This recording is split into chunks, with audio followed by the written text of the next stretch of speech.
Good evening, America, and a very early morning, England. My guest here this evening is English Steve Mera. So Steve Mera is an English paranormal and ufologist. I've known Steve for a very long time, and he's such a part of the establishment here in English ufology. So for American side, stateside, Canadian, all of the other sides of the world that are listening in, this is a little part of England that I want to introduce you to for Steve's work and what he's put into the paranormal. So Steve has joined BUFORA, the British UFO Research Association, which so many people have used for their reports and their accounts. He is doing training courses in anonymous phenomena. Oh my God, over 100 TV shows. At the moment, after this, he's going off to do another podcast talk. He's got his own YouTube video. You can go to stevemera.com. And I am going to welcome Steve Mera to the guest table. Hi, Brigitte. Thank you for having me on the show. Oh, thank you, Steve, so much for coming on to here. And no, just remembering all the things, all the years that we've been. I don't know how many years it is. I tried to think where we actually first met, because I'm not going to say. I think it was the early Leeds conferences. I think it must have been in the 90s. I think. Yeah. So I personally think it was, because I think it was the late 90s, because I was going to the old Leeds conferences, and I first spoke publicly for the first time in 2001 with Nick Pope. So that's where I think maybe a couple of years prior to that we met. You would have gone to there because you were highly active in the paranormal and ufology. So give everybody stateside, because it's so lovely, because everyone loves the English accent out in America. So you come from Manchester? No? Yes, born and bred in Manchester. Most people will recognise that because I'm just around the corner from Old Trafford football ground where Manchester United play. So I guess they'll know that. Yeah. Oh yeah, football hooligan alert. Yeah. Well, ufology and football do go in a weird way. Nick Pope made it work when he did his radio show. So carry on. So your side of the what did you start off with? Paranormal or ufology? I started in ufology. My first investigation was 1983. So 41 years ago was my first active role. I was interested in it from a child. Yeah. And then I'd spent a lot of years in ufological studies. I joined BUFOR. I was when I was there, I was the regional investigative coordinator for the Northwest. Yep. And as time went on, after spending many years in ufology, I got into the paranormal and parapsychological research. I did 16 years of corporate investigations for companies in the UK regarding disturbances. And that was like dealing with businesses and councils, private landlords. What, hauntings in business establishments? Well, yeah, not just hauntings. Sometimes I was involved in a couple of high-profile cases with the CID in London regarding one particular case, and also police officers in Southampton and districts throughout Stockport, Buxton, and places like that. It involved numerous different things: paranormal phenomena, disturbances, disappearances, strangely enough, and also information pertaining to case files which the police had. So I'd obtained new information for them. Certain sort of like psychic investigation, sort of like, or remote viewing sort. Well, yeah, I mean, I dealt with one particular person who obtained information about the Susie Lamper case that got reopened. I remember that. Yeah, unfortunately, it was not a good situation. But the case was shelved. The information wasn't public knowledge, which was correct. Okay. So I assisted in a reopening of the investigation regarding some of the stuff. And yeah, so I've done quite a few different things with authorities, but a lot of work for the council and private landlords and businesses around the country.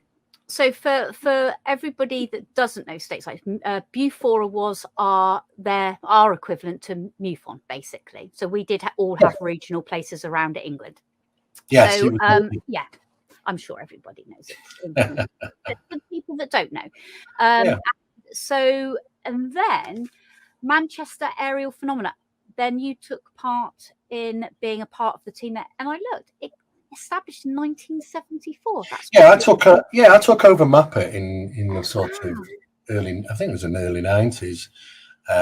David Rees had passed away. The organisation was formed. I think it's the second or third longest running in the UK.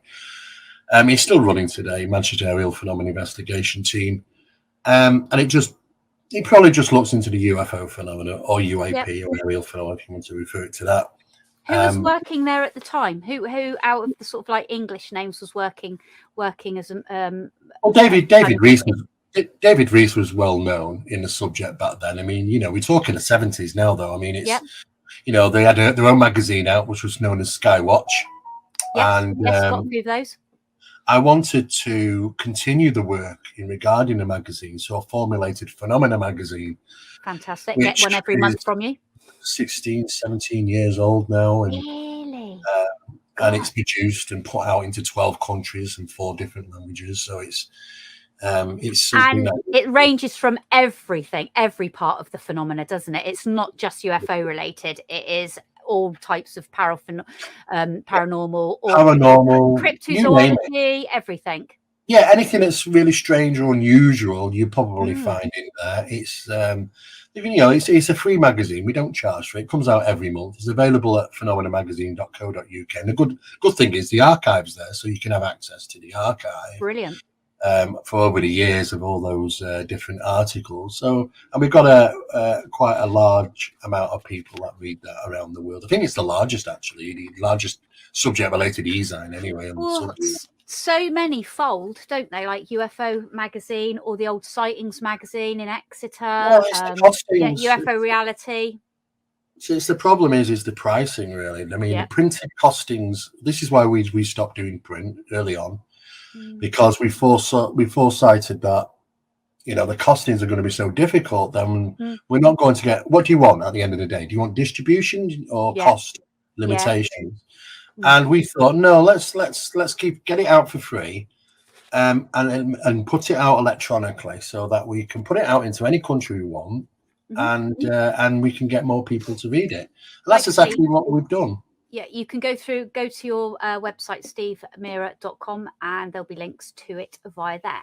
So, right, for yourself, I'm just going to ask you some questions. Let's get to the chase, first of all, right now. So we've known each other for a long time in ufology. So you have watched and worked with lots of people, ranging from experiencers to, let's say, police, pilots, because I know that you work with lots of other people as well. Let's talk about the Peru case as well.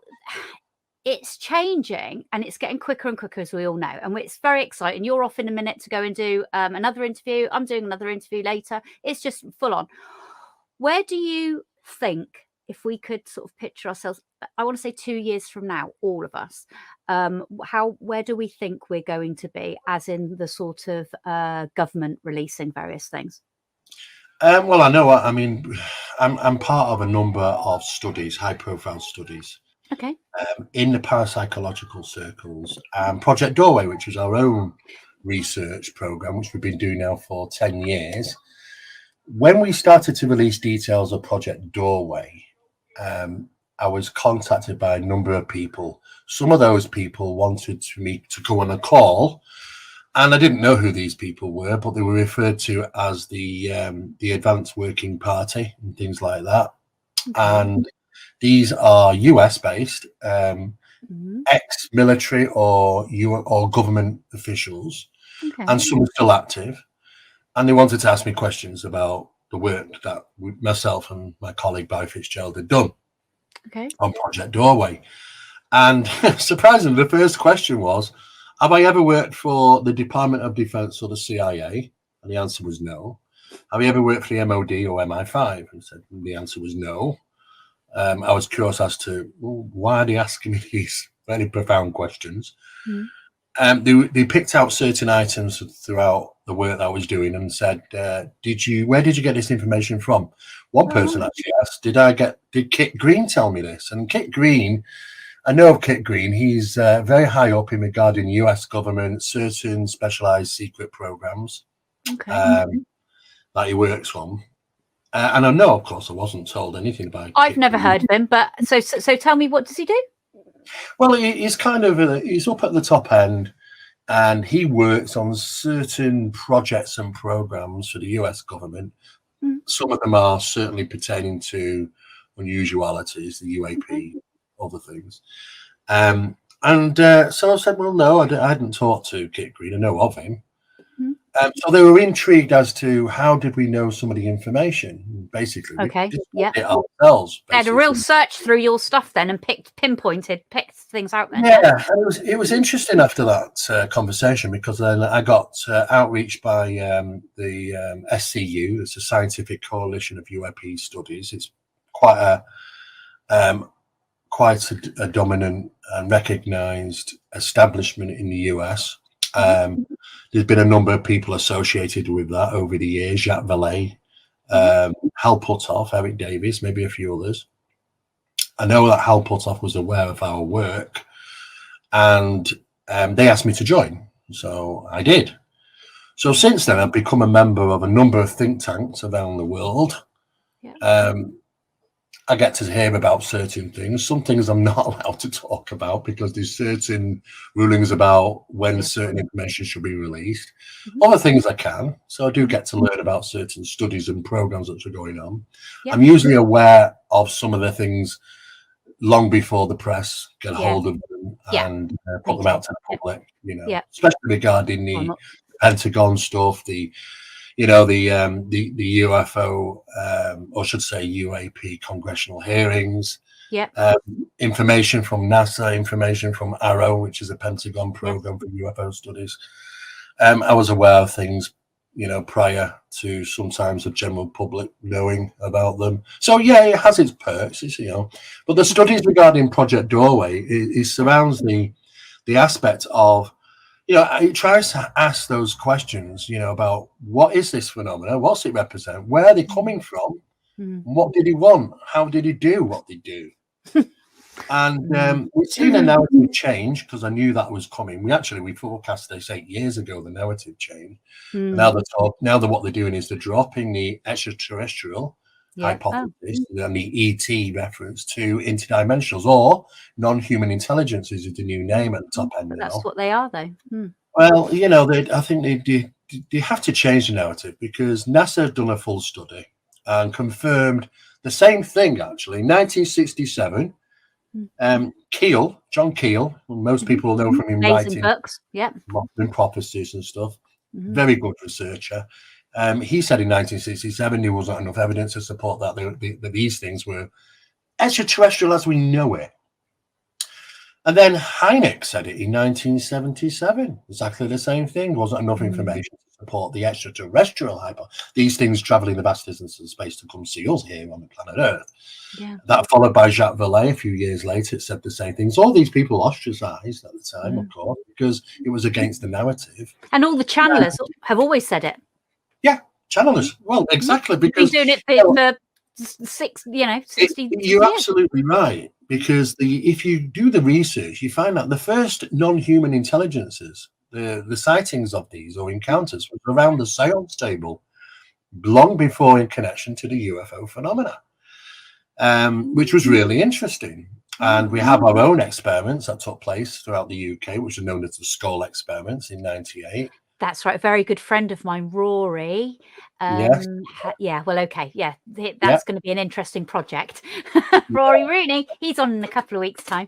Well, it is. And we've done very similar experiments in Phenomena Project, which was another project that was involved in regarding seance type experiments and parapsychological testing and stuff like that.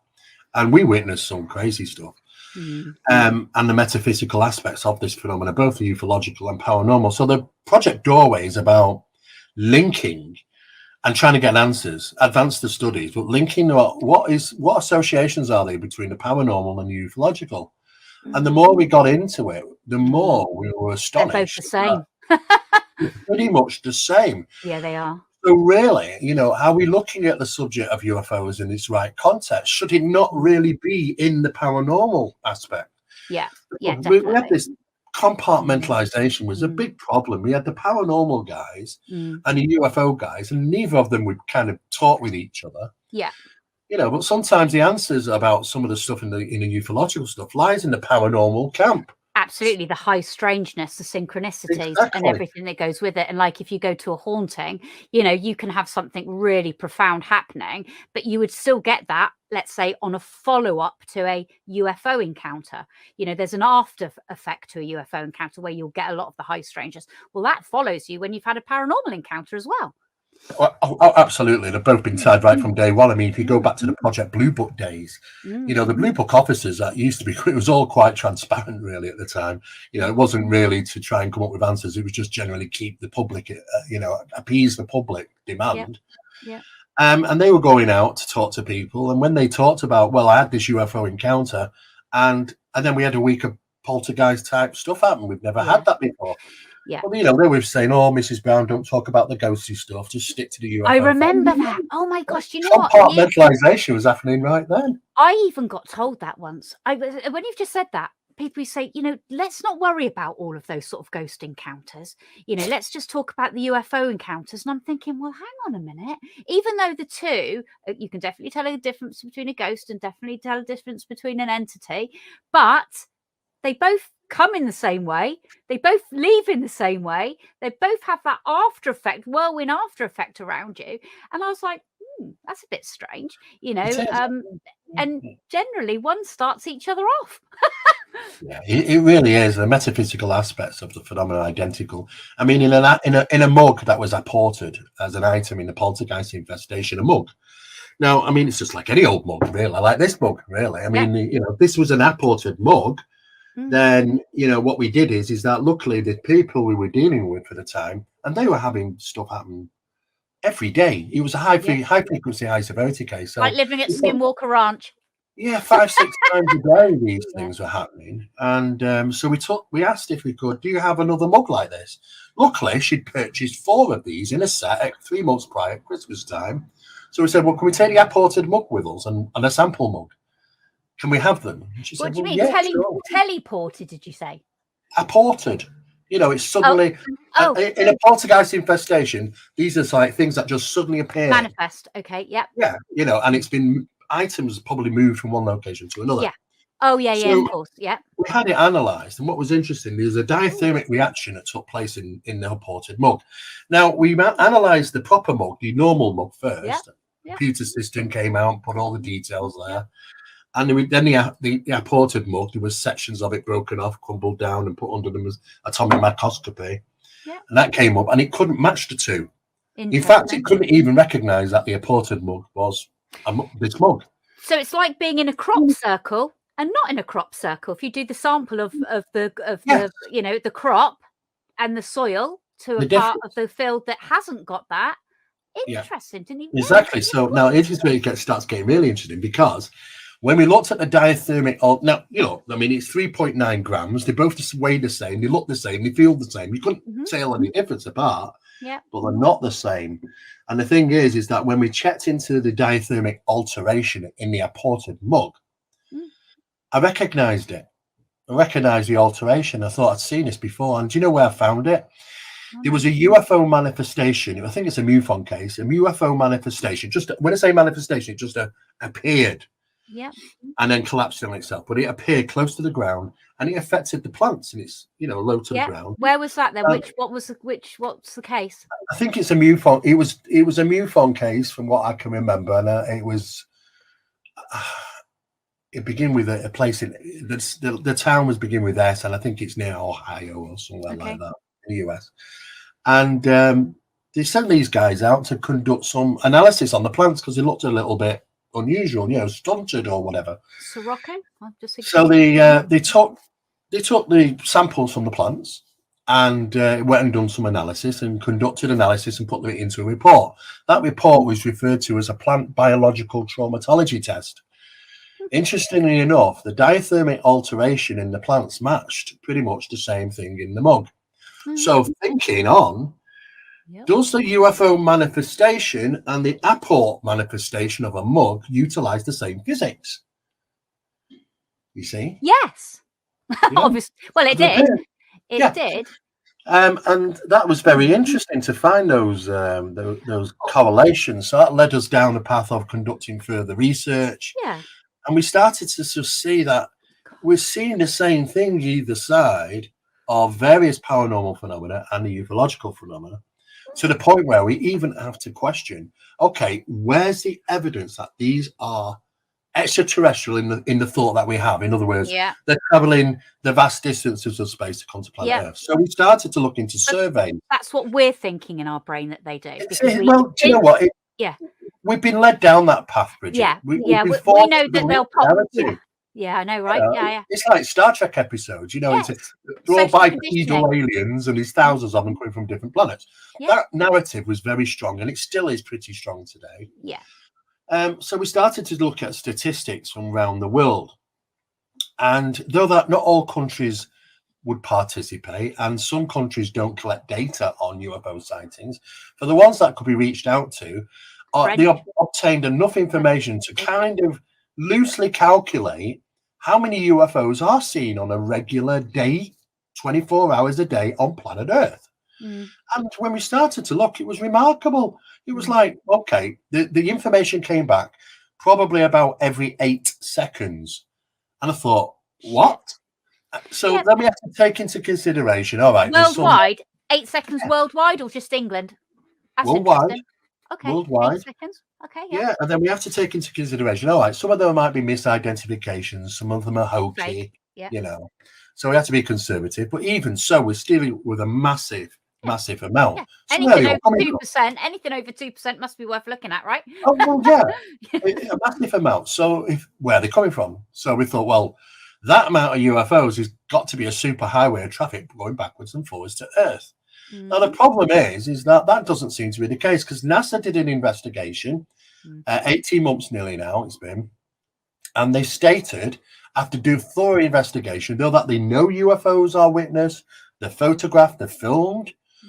Many different people experiencing them, but they said there's not enough evidence to support that they are extraterrestrial in origin. And I thought, that's interesting. Arrow said the same thing.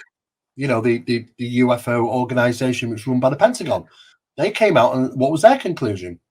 Yes, we don't think it's extraterrestrial. So we have to think outside the box now and think, exactly. I think getting here? People now, there's, like I've said this before, there's a quickening happening right now for let's say us in ufology, or experiencers or researchers, you know, like everything's sort of like the pieces of the puzzle all coming together. I personally think that as much as our mindset thinks it's outer space, extraterrestrial, different planets, because we have all of the books, the Pleiadians, the Andromedans, the Sirians, all of the different light beings that we have put a name to. Well, like with the Sasquatch and the Bigfoot, bing, well, hang on a minute, they're meant to come from Earth, right?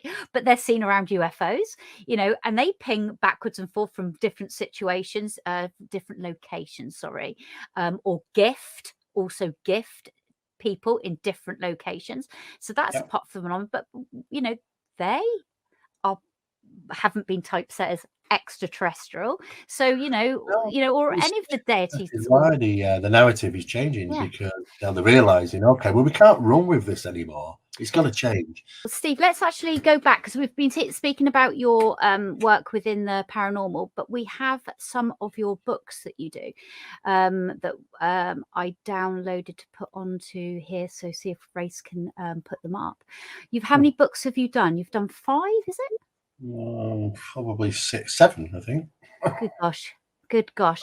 When you spoke a moment ago about, we talked about like the high strangeness, it kind of wasn't spoken about back in the early days. Well, I remember a really good case of a crop circle, of a brother and sister that witnessed a crop circle being made with orbs, blue orbs, and it was up on a hill, and all of a sudden, two people appeared next to them. They didn't see them come up the hill. They didn't see them or anything. And Linda Morton Howe looked into the case, and she didn't really want to know about the two people. They didn't really speak. These people didn't speak. They just said, "Whoa, where did you come from?" And they just looked, and that's where the crop circle was being made. And it's funny because some of the cases, the older cases, are so the whole sort of like subject matter is all there if someone would delve into it.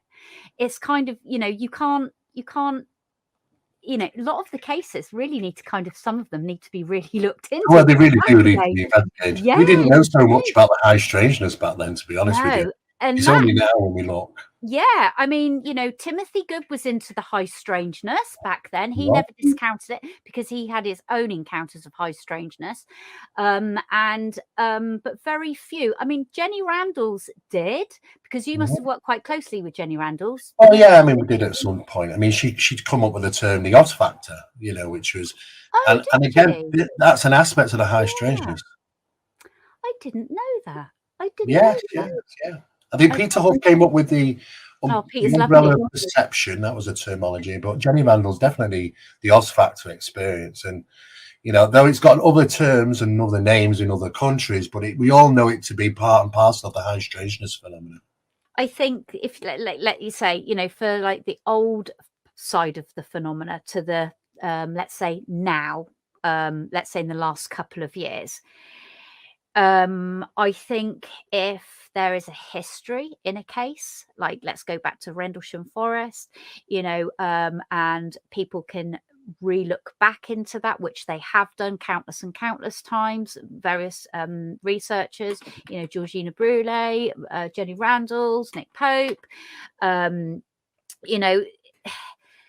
is, again, because they had the high strangeness as well, and probably that was disregarded at the time, because there was a very good friend of mine that had a UFO encounter that same weekend of Rendlesham, and that actually she wasn't the only experience. So there was quite a few of them in Bristol, same weekend of that Christmas weekend, and that's never been really looked into. So you could probably follow a time pattern of like, hang on, I'm going to stop off here first, abduct these people, and then I'm going to go quickly. It takes me 2 seconds to get to Rendlesham to size off. So it is on that particular day. It's also interesting that the Betty Cash and Cash Landrum incident took place in the US on the same day.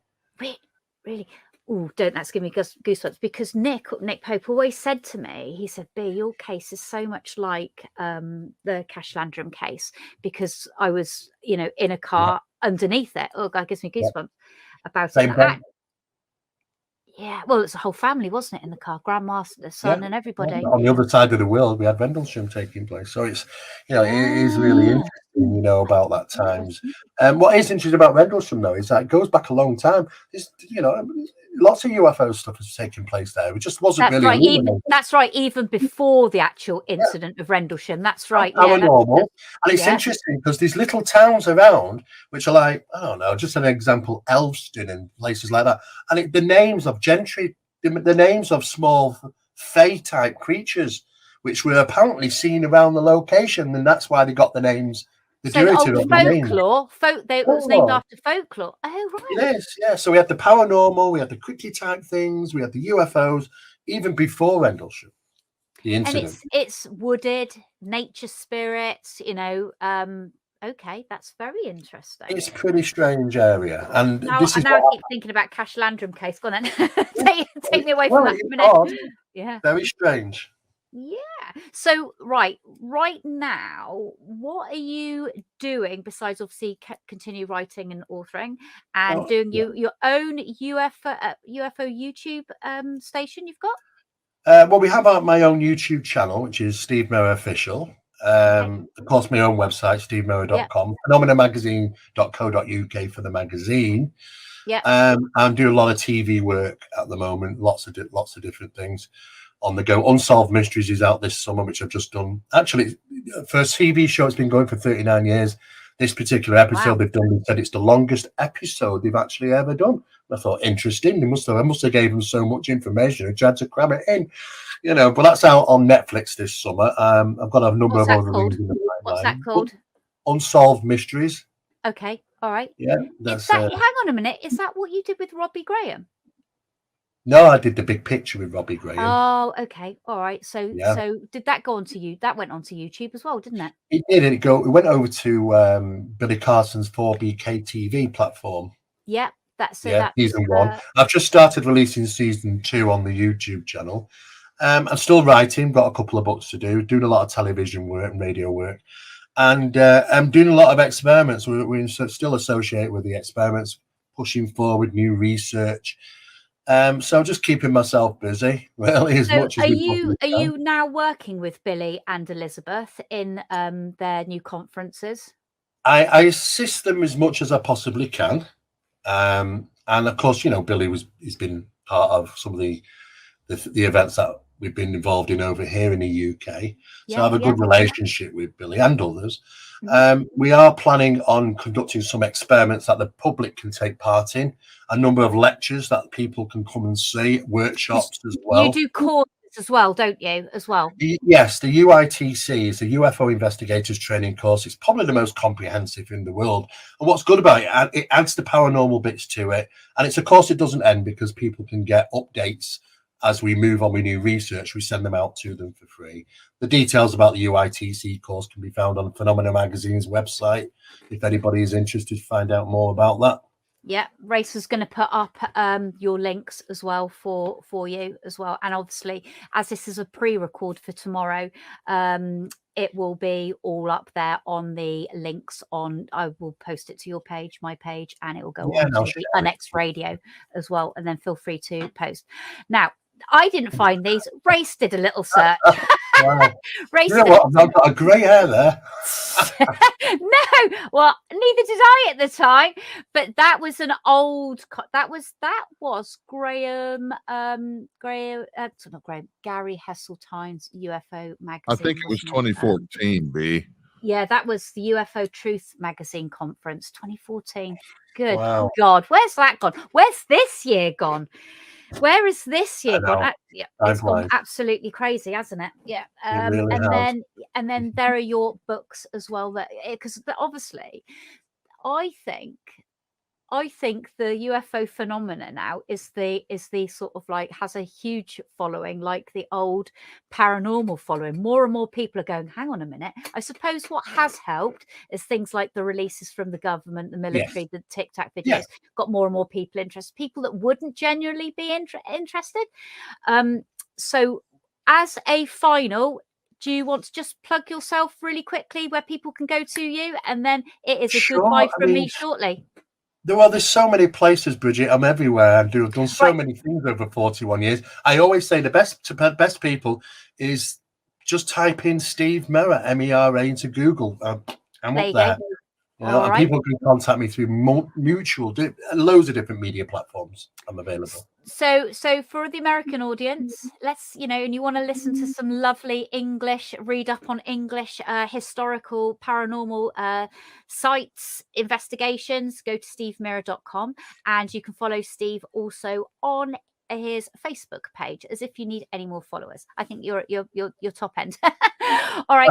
I am actually. I think I'm busted out. Yeah. They can only try. So, Steve, thank you once again for joining me on my podcast show on the UNX radio, and thank you, America, for taking and listening in, and for my English audience. And thank you ever so much, Steve. And see you later. Bye. Bye for now.